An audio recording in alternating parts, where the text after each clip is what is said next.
السلام علیکم اے احباب صدق و وفا، امید کرتا ہوں کہ آپ خیریت و عافیت سے ہوں گے اور اللہ سبحانہ و تعالیٰ کی قربتوں کو سمیٹ رہے ہوں گے۔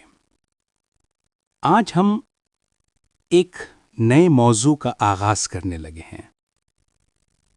ہمارا یہ موضوع انشاءاللہ 7 قسطوں پر مشتمل ہوگا، اور یہ موضوع اس کائنات کا سب سے اہم ترین موضوع ہے، روحانیت کا۔ یہ پردے جو اللہ اور انسان کے درمیان حائل ہوتے ہیں، ان پردوں کے متعلق ہم آپ احباب کو آگہی دیں گے۔ آج تک جتنی بھی ویڈیوز میں نے پوسٹ کی، کبھی میں نے کوئی دعویٰ نہیں کیا، مگر آج میں دعویٰ کرتا ہوں کہ اگر آپ یہ 7 ویڈیوز، یہ 7 چیپٹرز دیکھ لیں گے، سمجھ لیں گے، تو اللہ اور آپ کے درمیان جتنے بھی حجابات ہیں وہ اٹھ جائیں گے۔ کیونکہ یہ میری بات نہیں، یہ ان کی بات ہے جن کے متعلق اللہ نے قرآن کریم میں فرمایا کہ حضور صلی اللہ علیہ وسلم کی زندگی مومنین کے لیے بہترین نمونہ ہے۔ آئے احباب، آپ اور میں روح کے انلائٹنمنٹ کے سفر میں ہیں، روح کو روشن کرنے کے سفر میں ہیں۔ تصوف یا روحانیت کا سفر اصل میں اللہ کی ذات تک پہنچنے کا سفر ہے، اللہ کے قرب کو پانے کا سفر، اور اللہ کا قرب پانا اپنی ذات کی پہچان سے ہی شروع ہوتا ہے۔ بزرگوں نے اس سفر پر بہت سی کتابیں لکھیں، ارشاد بھی چھوڑے، مگر جو بات میں نے سمجھی وہ یہ ہے کہ تمام بزرگوں کی باتیں، چاہے حال ہو، مقال ہو، کیفیت ہو، روایات ہو، اگر وہ حق پر ہے تو وہ قرآن و حدیث سے باہر نہیں ہوتی۔ کسی کا کوئی ذاتی علم نہیں، جو ملا در رسالت صلی اللہ علیہ وسلم سے ملا، اور جو معرفت الہی ملی وہ نبی کریم صلی اللہ علیہ وسلم کی بارگاہ سے ہی ملی۔ چیپٹر 1 کا آغاز۔ اس چیپٹر کے آغاز میں حضور صلی اللہ علیہ وآلہ وسلم کی ایک بہت پیاری حدیث سے کروں گا، جس میں آپ صلی اللہ علیہ وآلہ وسلم نے دلچسپ وضاحت کے ساتھ اللہ کا قرب پانے کا طریقہ سمجھا دیا۔ اگر کوئی شخص اس راہ کا متلاشی ہو اور ان 7 پردوں کو سمجھ لے تو انشاءاللہ تعالی حضور کی توجہ سے وہ اس عالم نسوت سے نکل کر در بدر اللہ کے لہوت کا مسافر بن جاتا ہے۔ اگر آپ ہمارے ویڈیوز کی اپڈیٹس سے متصل رہنا چاہتے ہیں تو ڈسکرپشن میں گروپ کا لنک موجود ہے۔ حدیث مبارک کا پہلا حصہ۔ آپ صلی اللہ علیہ وسلم نے فرمایا، اے معاذ رضی اللہ عنہ، میں تجھے ایک بات بتاتا ہوں، اگر تو نے اسے یاد رکھا تو تیرے لیے بہت فائدہ ہوگا، اگر تو نے اسے بھلا دیا تو سمجھ لے کہ تیری اللہ کے ساتھ محبت اور قربت ختم ہو گئی۔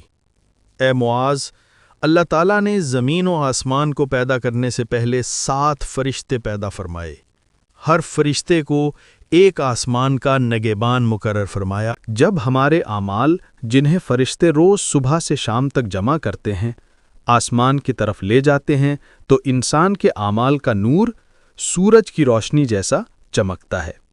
جب وہ پہلے آسمان تک پہنچتے ہیں تو اعمال کا نور اور روشن ہو جاتا ہے۔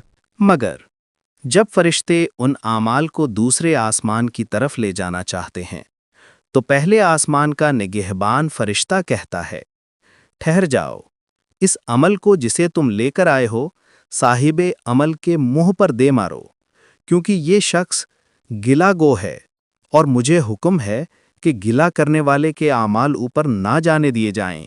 یہ پہلا حجاب ہے، پہلا رکاوٹ جو اللہ اور بندے کے درمیان ہوتا ہے۔ اے احباب، آج ہم اسی پہلے حصے کو سمجھیں گے۔ گیلا کرنے والی زبان اللہ کی راہ کی سب سے بڑی بیماری ہے۔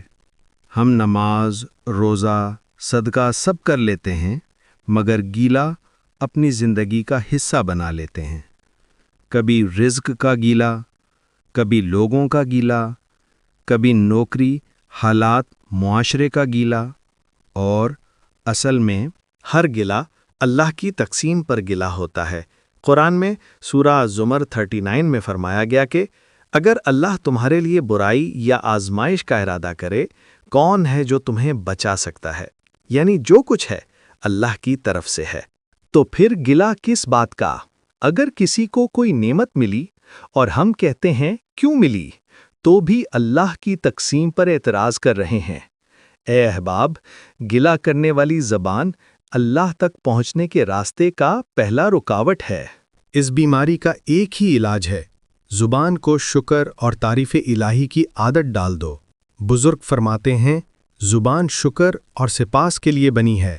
جو زبان غیبت اور گلا میں الجھے وہ اللہ کو نہیں پہچان سکتی۔ ایک پرسکون فارسی شعر، زبان آمد است بہر شکر و سپاس، وہیں بد نگر داند حق شناس، یعنی زبان شکر کے لیے ہے، اگر یہ غیبت تانا گلا میں الجھ گئی تو یہ اللہ کو پہچاننے والی نہیں بن سکتی۔ غیبت، گلا، روح کا قتل۔ بزرگ فرماتے ہیں، کتی مرے فقیر دی جو زبان غلا اور غیبت کرے، کاش یہ زبان مر جائے، کیونکہ روز کسی نہ کسی کا غلا کر کے انسان کو اللہ کی راہ سے روک دیتی ہے۔ جب زبان خاموش ہو جاتی ہے تو دل سے بیماریاں نکلنا شروع ہوتی ہیں اور دل اللہ کا گھر بن جاتا ہے۔